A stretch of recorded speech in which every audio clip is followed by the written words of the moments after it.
Thank you, Dr. Andrew Huff, for speaking with me today. You are an expert in the field of bioterrorism and biosurveillance.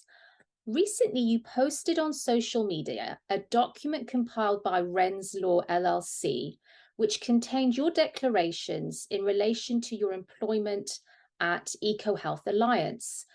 The document provides evidence, which I quote, clearly demonstrate that SARS-CoV-2 was indeed created in a lab in Wuhan, China, by EcoHealth Alliance and with funding from Anthony Fauci's NIH/NIAID. Now, before we go into that document, could you just first explain how you ended up working for EcoHealth Alliance and reporting to Peter Daszak, the organization's founder? Well, life's a journey, and never, never in a million years did I ever think that I would end up working at EcoHealth Alliance. I had been working in, I guess, the defense, military, industrial complex most of my life. I would start off in the military as an infantryman. I was deployed as part of Operation Enduring Freedom. I was also deployed as part of Operation Iraqi Freedom. Leveraging that national security experience, I have degrees in psychology, security technologies, GIS, engineering, and my PhD is a subdivision of public health, which is closely related to epidemiology, but environmental health science with the emerging infectious disease specialty track. Well, the reason or the path that got me there was actually after when I completed my master's degree. I was heavily pressured to go work at a Department of Homeland Security Center of Excellence, where I became an expert in bioterrorism, biowarfare, biosurveillance. And I started developing advanced technologies to analyze risk, mitigate threats. And I started working with alphabet soup of agencies. After working there, I was hired and recruited, I should say, by Sandia National Laboratories, where I worked on the non-classified and classified aspects of bioterrorism and biowarfare. I got sick of working in the classified space. There was sequestration happening in the US, and my funding was getting cut from my work, and my work was increasingly being classified. And I caught on real quickly. I was seeing this happen. I'm like, holy crap, I'm gonna be stuck at this national lab out in the desert the rest of my life unless I make an exit. So that next week I started looking. Just going to hold you there. Before you go into explaining more, what does it mean by your work became increasingly classified and how that was a frustration to you? Well, let me take a step back. So your audience probably isn't familiar with the classification process of US technology or intelligence. Things can be classified for a number of reasons or a number of different methods. And when you're a scientist or a technologist, we're often the people that are creating classified information or technology. And we can do that a number of ways. And to actually protect national security, I think it's best that I don't go into the details of all the different ways that can happen. Your audience can go search and read about this if they want to, but I don't want to go into the details myself. But let's just say I'm the person creating classified information. And what happens is there's a fine line between what can be considered open use technology, which everyone in the public should have access to, and then also what should be classified or protected to protect national security. And this is where the whole concept of dual use research comes into play. It's not just with gain of function work with biological agents. This dual use research concept exists across science and technology because something that has a perfectly peaceful purpose could also be used as a weapon. And what was happening to me personally is that the work that I was doing was being pushed or evaluated by other people as being things that should be classified. Right. One example that I can talk about, because it's not classified, is I published a paper on the effects of pandemics on the food supply. And this paper didn't receive very many publications or citations. It was a big flop when it came out, but it was sort of maybe important in my world. Fast forward five or six years later, when the pandemic happens or COVID-19 emerges, this is a really hot topic. Yeah. So it was those kind of things that I was working on, which were increasingly being classified. And my perspective was that type of information should be out in the public domain. So if there is a problem, we can do something as a society or as globally to prevent those catastrophic risks from being potentialized or actualized. I see. I see. And so could you tell me in what capacity were you employed by EcoHealth Alliance? Yes, I was hired as the senior scientist of data and technology. And then about a year into my tenure, I was promoted to vice president based on my performance. Right. Now, you going back to this document that you recently tweeted on social media. I mean, I read it, and could you tell me now about this presentation to In-Q-Tel, and how you helped create, prepare for that presentation? Sure. So I didn't actually give the presentation. What happened was that Dr. Peter Daszak came by my office. Our offices, so if you can imagine a New York City office, we were on the 17th floor. All the executives and scientists had external offices with windows, and then everyone else sort of had, I wouldn't say common working space, but cubicles within the center. And our desks were probably, I don't know, 15 cubes apart at an angle. So he came walking over to my office, stuck his head in the door and said, "Hey, I need help building a presentation." And I said, "Sure, Peter, who's the audience?" He said, "Well, In-Q-Tel." And at the time, because I came from the national security world, I knew exactly who In-Q-Tel was. Could you explain that to the audience who might not know what Sure. So In-Q-Tel is a Central Intelligence Agency, CIA, / Department of Defense or Defense Intelligence Agency venture capital firm. So this is how the U.S. government invests in advanced technology startups. Quite famously, In-Q-Tel invested in Google. So Google Maps, Google Cars, it's probably In-Q-Tel's biggest win that we know of in history. So In-Q-Tel does do a lot of interesting things. They have had a lot of good investments over the years. This is not me bashing In-Q-Tel or the process of which, how they invest into these companies, because I do think many of these companies do well. The content of that proposal was mostly the gain of function work that was being done at EcoHealth Alliance, which was a combination of us collecting samples through USAID, Bat Coronavirus samples. Sorry, my dog's yawning over here. Collecting Bat Coronavirus samples. Then those samples going through a series of laboratory techniques to basically develop SARS-CoV-2 so then they could make a medical countermeasure, which was the mRNA platform. This is all laid out in the presentation. The funny thing is that wasn't my work. It was going on at the organization and I reviewed the work. Right. My work was more advanced biosurveillance techniques, and that was at the end of the presentation. So Peter had handed me basically a completed pitch deck presentation. Pitch deck's the term that they use in the venture capital world for these things. And I added my slides to the end, which were all focused on machine learning, artificial intelligence, and advanced modeling and simulation of infectious disease events. I just want to ask, to put into context, what year was this? That would have been 2015. So this would have been after the moratorium would have been issued to end gain of function research. Wasn't that in 2014? Correct. So there's a lot of different fluid things taking place, at least related to the moratorium. And if you actually go look at the technical language that was being issued through Health and Human Services and the different White House statements, there were loopholes to get through it. So I think if you were a good lawyer, which yeah. I'm not, you could find ways to get around it, which they did. I read the document that was posted, and I think was it the loophole? It was they put a moratorium on any new applications for funding, but the existing ones were still allowed to sort of occur. Correct. Correct. That's absolutely correct. And then there's another loophole or gray area. What if you have an application that's pending or processing? So right. An application that hadn't been adjudicated by any body, but it's in the pipeline, where does that fall? So right. There's several different aspects of this where there are gray areas of the moratorium. I see.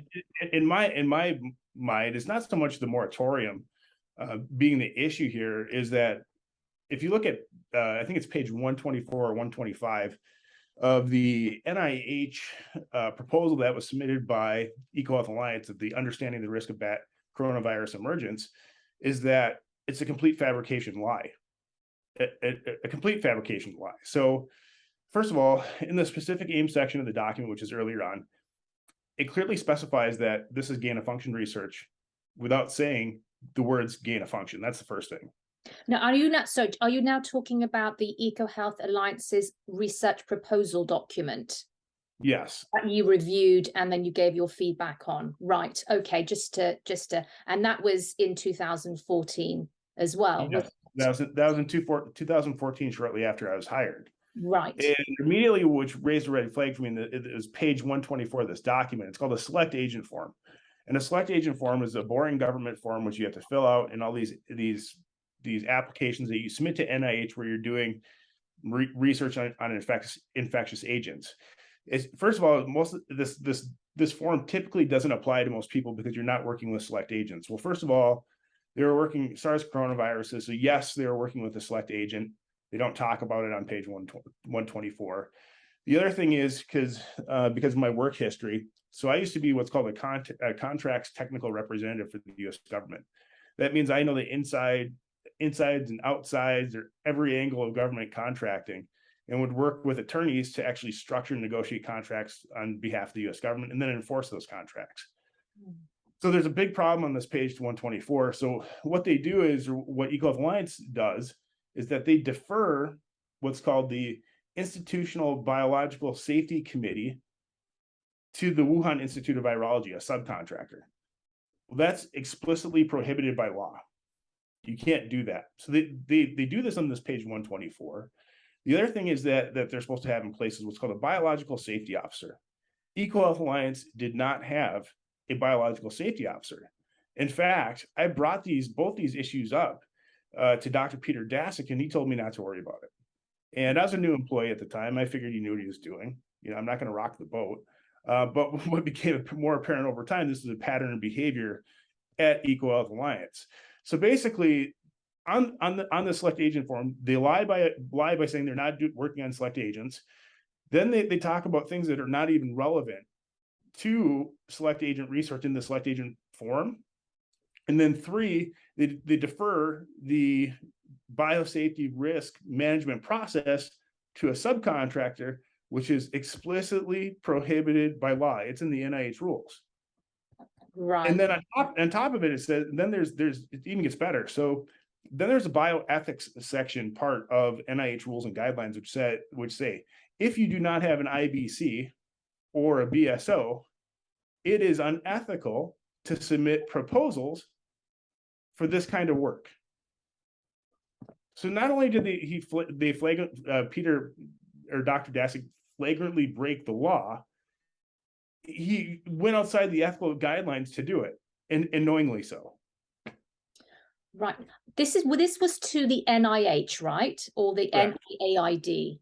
So NIAID is a sub-agency of NIH. Right. Okay. So NIH is the sort of the umbrella, the sort of the governing institution. Yes, I forget how many other institutes are underneath the National Institute of Health. Even within NIAID, there's subsections of it because it's so large. Would the NIH have done their own sort of audit, so to speak, and checked, were these things in place? Was there any violation to their own guidelines? Would they have not sort of, yes, checked things through? You're all over it. So on the select agent form, the way that it was filled out would force the NIH, or wouldn't force the NIH, but it would make the document or the application not subject to NIH review. So by lying on this select agent form in such a way, it basically escapes scrutiny from NIH and the review process at NIH, because the scientists simply check the boxes saying it doesn't apply. I see. And that's they use that sort of as a cover, so to speak, by just saying it didn't apply to them with the type of research that they were doing. Well, this is the whole problem with gain of function research and part of my opposition. I also want you to give a definition for people that obviously have heard the term but don't quite understand what it means. Could you just give a quick overview of gain of function studies? Sure. So there's a couple different issues. Well, first, there's not really a technical legal definition. I can give you a scientific definition. A legal definition would sound something like anytime you change the functioning of a biological agent. Very simple.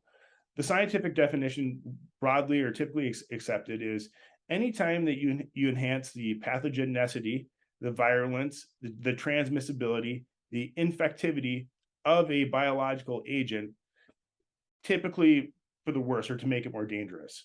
And the reason why that we would do this in the laboratory, or the argument for it, is that by going through this process in the laboratory, we can get ahead of Mother Nature, so we can make medical countermeasures, treatments, or vaccines to get ahead of the infectious disease threat.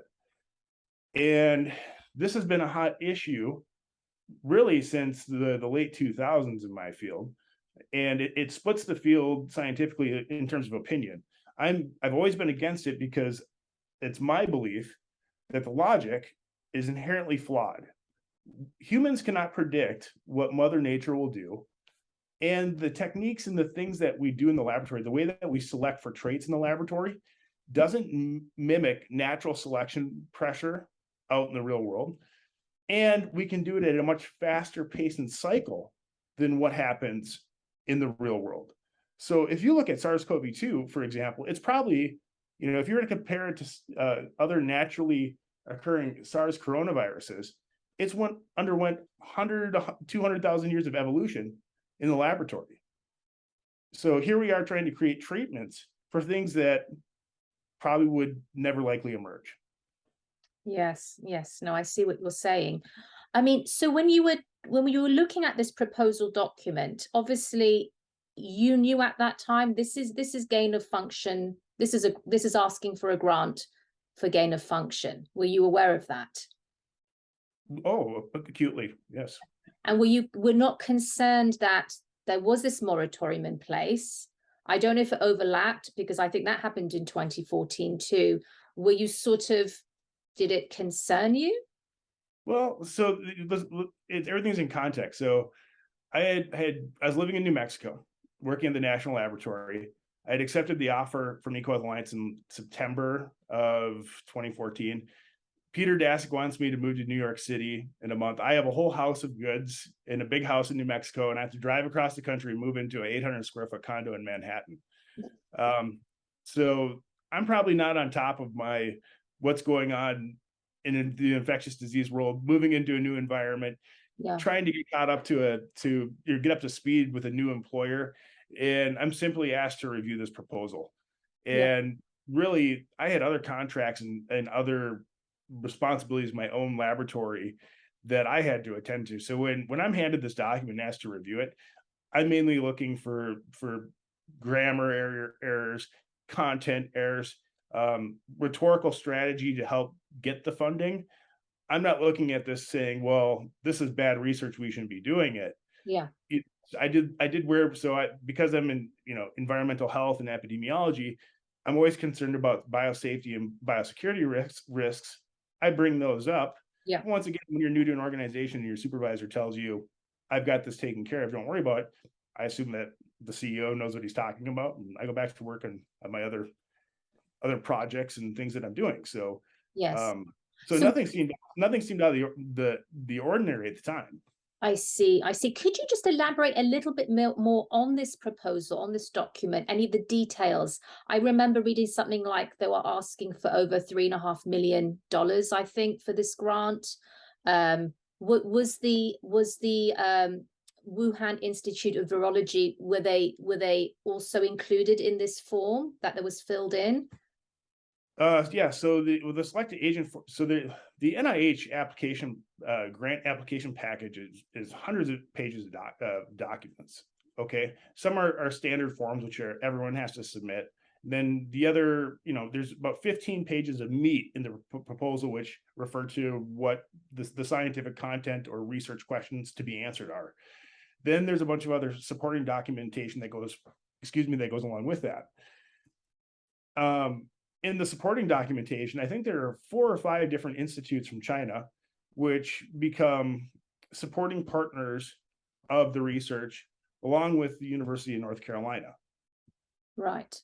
So there's different, I forget the name of the Chinese universities or institutes which are supporting, but this is quite common. So this is a strategy used with top scientists to obtain grant dollars. So the more supporting partners and institutions that you have in your application packet, the more likely it is that you will be funded, because you'll score higher on a bunch of the different metrics used by the NIH review panels to award funds. I see. I wanted to talk a little bit about what you attest. This is the document that you have shared on social media, compiled by Renz Law, that you say that the gain of function work on SARS-CoV-2 was already underway in China prior to October 2014 at the Wuhan Institute of Virology, with support of USAID, with EcoHealth Alliance and its partners and sponsors. Could you elaborate on that? Sure. One of the Chinese scientists in the NIH proposal states that. Right. Okay. So it's very simple. So that's not just me saying that. It's actually from one of those supporting documents that's within the proposal. One of the Chinese scientists says that. Is Xi Zhengli, Dr. Xi? No, it's not. It's a different. I believe it's a gentleman from. I think he's from a technical institute which is supporting. I'd have to go back and look. There's a lot of different names and characters and all this, as you can imagine, and I do not have them all memorized. But there is a supporting statement from one of the Chinese scientists stating that. Right. And from working at EcoHealth Alliance, the process of doing this gain of function work can be simplified. So the first thing you need to do is go collect biological samples from species that you believe to have the agent that you want to work on. Yeah. That work began under USAID. Yeah. The other thing that's important for your audience to understand is that by the time a scientist like myself asks a leading grant or funding agency for this kind of money, we typically already have the work completed. My wife, I think, is about 4 years, she's a scientist as well, is 3 to 4 years ahead on her funding. What that means is when she goes and submits the grant application asking for the money, she already has the resources and the work underway or typically completed.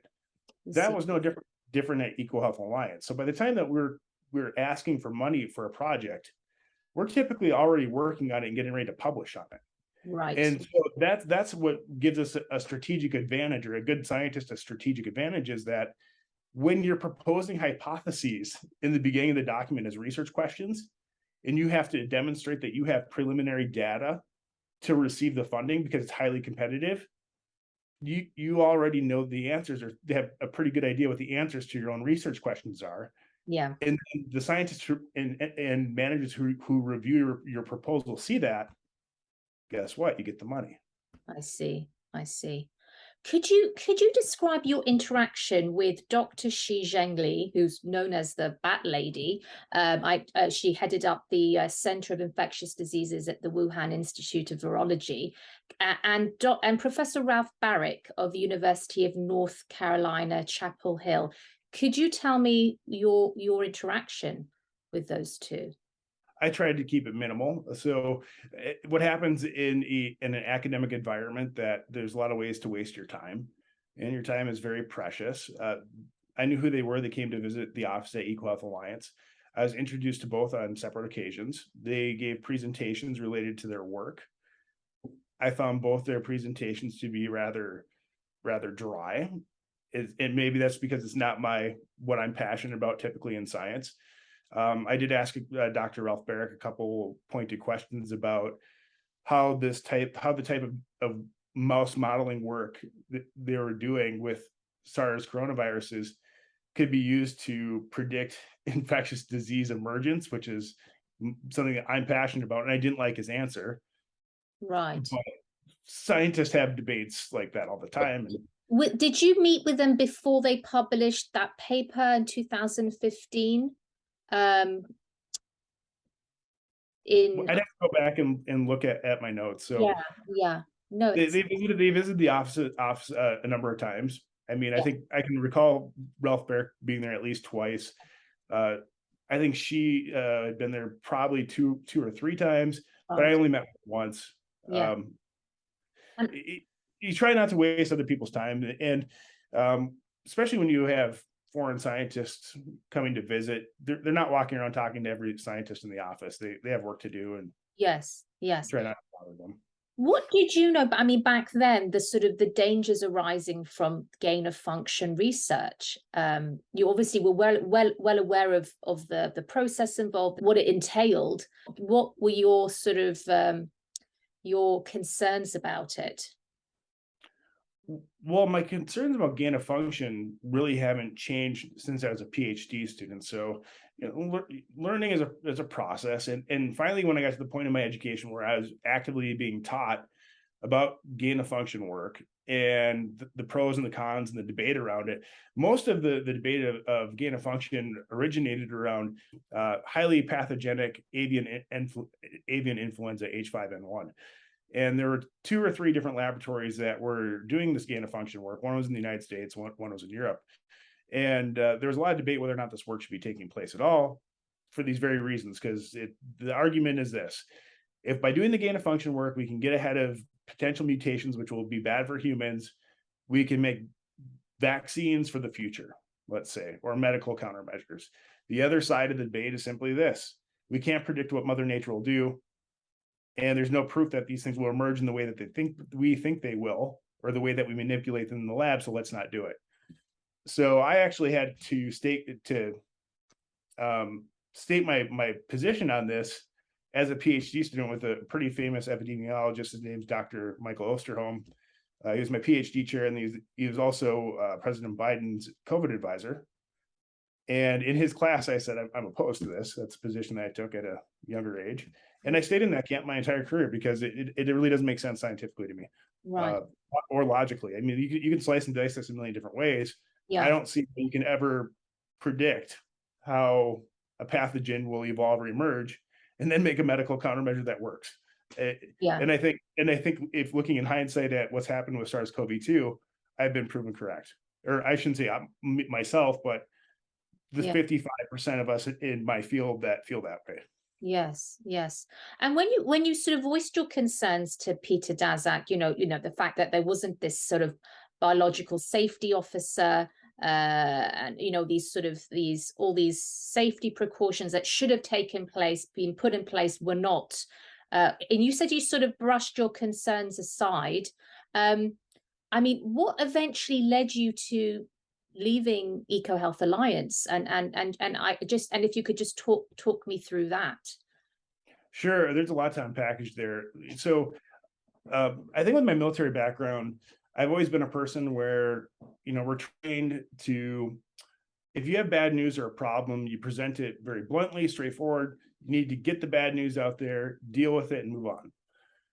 And I don't think Peter was ever very receptive to that management style or that interaction style. And he was often dismissive of my concerns. And I had similar concerns about information security, cybersecurity, other different risk management issues at an enterprise level at EcoHealth Alliance.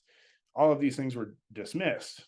What led me to leaving the organization was that Peter Daszak had lied to me about something related to my department. He tried to make me look bad. And then over time, I realized he was a very deceitful person, and I didn't like the way that he treated people. And I noticed that he had sort of this duplicitous nature about him. I also was upset with the organization. So one of these deceits that I'm talking about is that EcoHealth Alliance had the stated mission of, we're doing all this great and natural conservation work to prevent infectious disease emergence or something. Well, didn't they, just to stop you there, didn't they, they started off with being the Wildlife Trust or something? Wildlife Trust, yeah. So going back real quick in history, so it used to be the Wildlife Trust. Dr. Peter Daszak took over. It was failing. and they actually used to do conservation work. Dr. Daszak takes over and revives the organization. This happens before I'm hired there. And they're running around telling everyone that they're doing all this great conservation work. And it's one of the reasons why I wanted to go work there, because I was trying to get away from the defense industrial complex. And then unknowingly, I jump into a place that's sort of greenwashing defense industrial work. So, but this is what I find out. So here I'm hired in this place that's telling everyone that they're doing this great conservation work. And once I'm promoted up into executive leadership, I'm sitting at one of the finance meetings, and I'm just curious. I ask, well, how much money are we spending on conservation? And Dr. Daszak has this maniacal laugh across the table and says something to the effect, we're not spending any money on conservation. And it was a really stern look around the table, and I just sat on it, and I couldn't believe it. I was shocked. Here, one of the main reasons why I wanted to work at this company is that we're supposed to be doing all this great conservation work, and there was no conservation work happening under the traditional sense. All the money coming in was to do more infectious disease surveillance type work. Right. And so it's just a number of these factors, and you start to, the more layers of this onion that I peeled back over time, the more disgusted I became with it. And then there was this thing called the PREDICT program, which I think I mentioned before, but I think I come to learn, and I can't quite figure it out at the time when I'm in it, but this PREDICT program seems like a complete farce. They're running around at the time here. That is, because in case people don't know what PREDICT is. Yeah, so PREDICT was a USAID program, and they had the goal of going out, and what they were telling everyone is that they were going to predict pandemics like hurricanes or the weather. So the idea is we're going to predict the next pandemic. That's what they're telling everyone. Yeah. Problem is, with my training and background, once I actually get into this program, start working on it, they're not collecting enough samples. They're not collecting the right type of samples. They're not collecting samples at the right frequency, and they're not using the right types of models or mathematical equations to be able to accurately predict anything. And so all this is sort of hitting me at the once. Peter's lying about all sorts of things.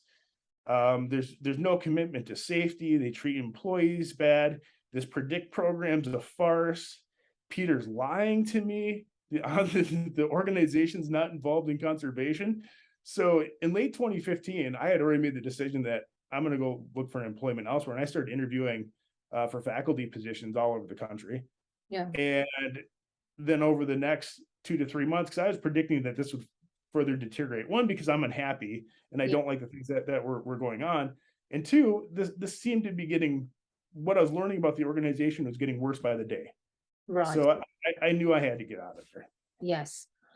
Okay, so now fast forward to, we're suddenly in this sort of outbreak, right? Sort of, news starts trickling in late 2019, by early 2020. There's this novel virus arising from this wet market in Wuhan, China. Can you tell me what first went through your mind when you started hearing that? Well, so I learned about the outbreak in mid-December of 2019 before I was in the media. So there were two different forums that I was a part of where people exchanged information internationally, epidemiologists, public health people. And one person that claimed to be from that region said that there was a massive infectious disease outbreak going on. Well, just because some person in a forum says that doesn't mean that I believe it.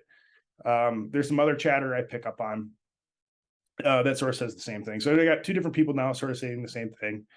I decided to go pull particulate matter data for China. So PM is, this particular matter is put into the air typically by polluting cars, power plants, things that put a lot of carbon in the air. It typically causes air pollution. China, because of all its air pollution problems, has one of the best publicly available particulate matter data sets available. So this is my GIS training. I go pull data sets of China, and I start seeing point source emission of PM 2.5 and 10.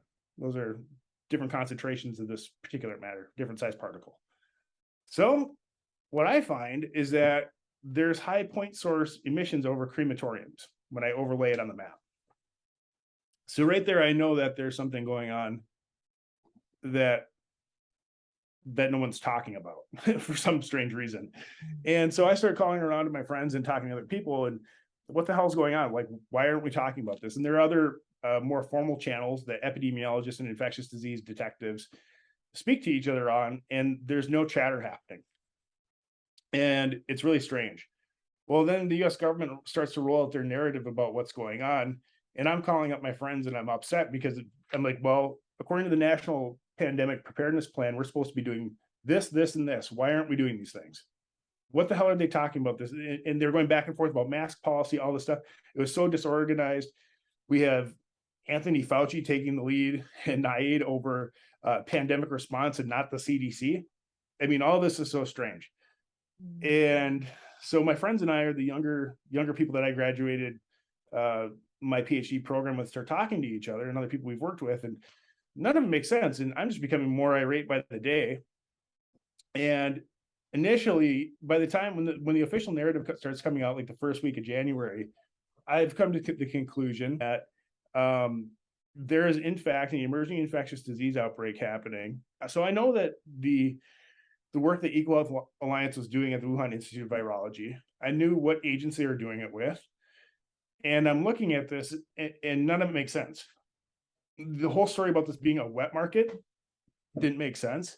It's not the right ecological niche for this disease to emerge. The species that they're saying that are involved didn't make sense. None of it makes sense.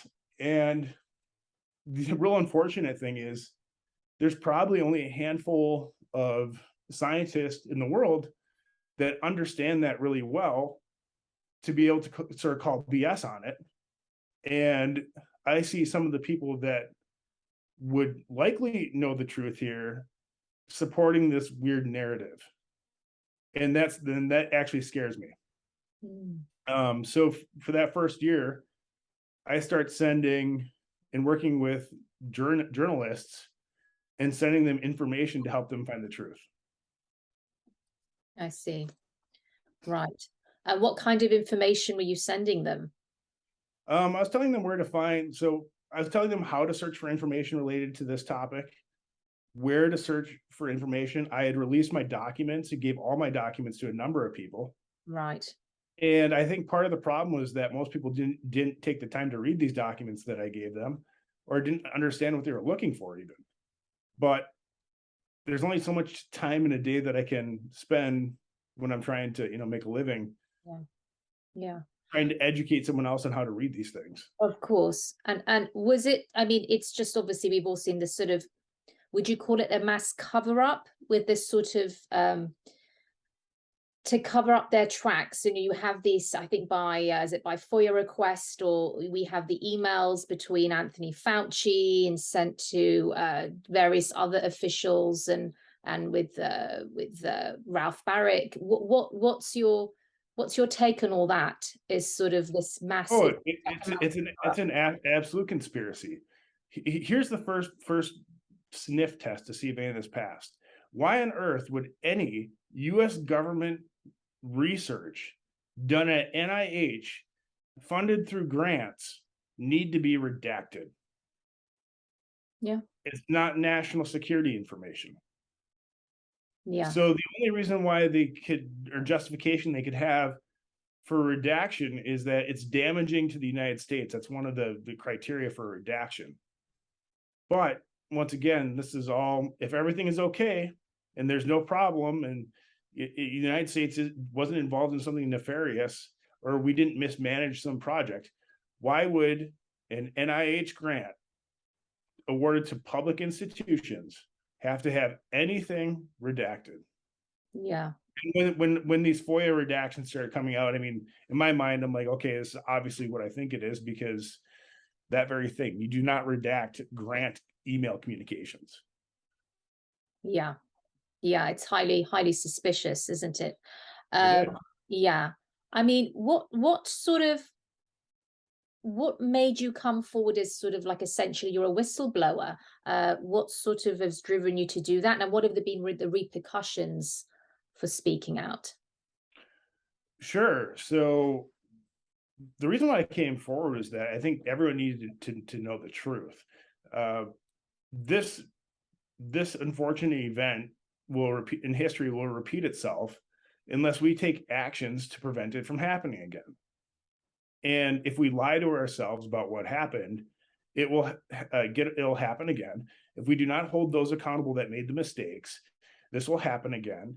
And the world deserves to have the truth. The world deserves to have these people held accountable.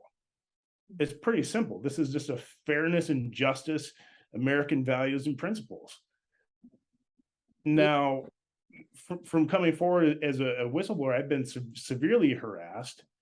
I had just had a conversation with my attorney, Tom Renz, last night, and he has requested for me not to make any statements related to this based on the pending litigation that we have against all the parties we've identified. But I'm going to get even with these people. You're going to what, sorry? I'm going to get even with them in court. In court. Coming. So Yeah. who are you taking to court? So obviously this document is part of a litigation case. You're suing, who are you suing? Anthony Fauci, NIH? Who are you sort of filing lawsuit against? So my suit, first of all, I'm not filing any suits against any of the actors involved in the gain of function. Right. I'm filing suits against the people that harass me. There's other lawsuits which are happening concurrent to this, which are related to I have to be careful what I say here.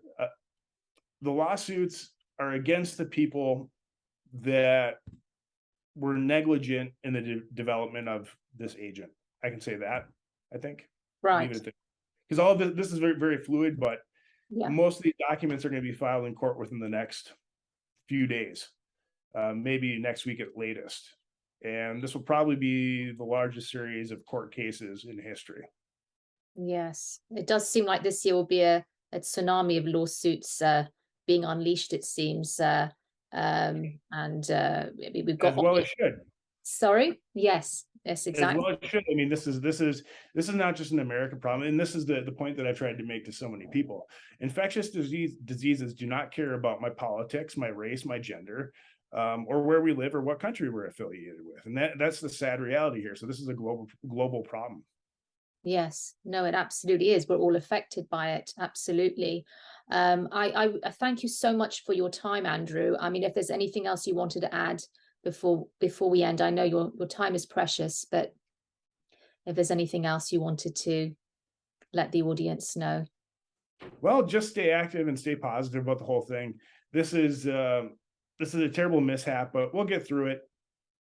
We just have to keep pushing. Don't allow people to hide the truth. Exactly. Yes. Well said. Thank you so much. Thank you, Dr. Huff.